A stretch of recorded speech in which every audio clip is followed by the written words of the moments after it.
10 مرت بجوار القائم، وكرة ايضا كهرباء اللي انقذها الحارس، وانذار كهرباء يحرمنا من كهرباء في اللقاء القادم. ان شاء الله يكون يعني اللقاء النهائي. كرة من المحمدي، ادي استلام كهرباء، صلح كرة حلوة، صلاح يا ولد، يا صلاح، يا صلاح يا علامي، يا صلاح يا علامي، هي لدغة العقرب. محمد صلاح يعملها ويسجل في الدقيقة 65. روعة روعة روعة، سيناريو ايه ولا هيتشكوك.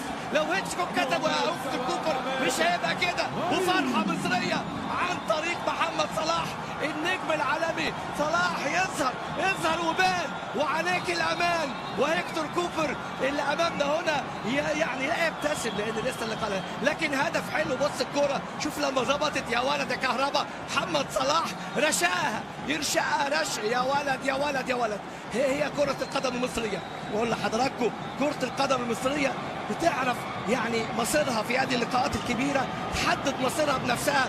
وادي الكرة يا ولد يا صلاح، واحد من الأهداف الجميلة.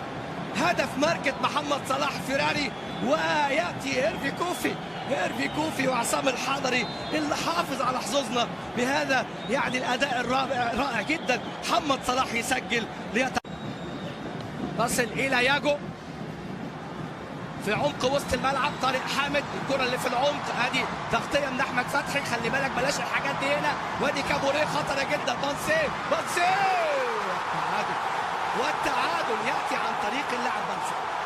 هدف التعادل لبانسي، هدف تعادل في الدقيقة 72، هدفه الثاني في هذا اللقاء.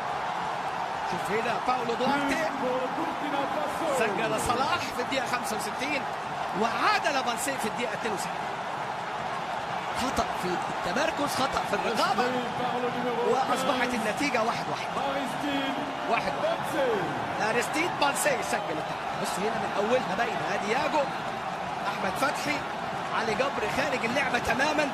عدت من إبراهيم صلاح، الراجل استلم وحطها على طول، لا يخطئها المهاجم الإيفواري الأصل البوركيني طبعا الجنسية ولاعب آسك أبيجان، يسجل هدف التعادل.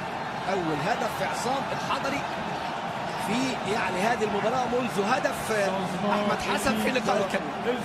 هدف يدخل مرمى شباك منتخبنا في الدقيقة 72.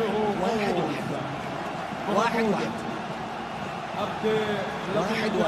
أمامنا أرستيد بانسي قوي مميز، سجل التعادل بعد 7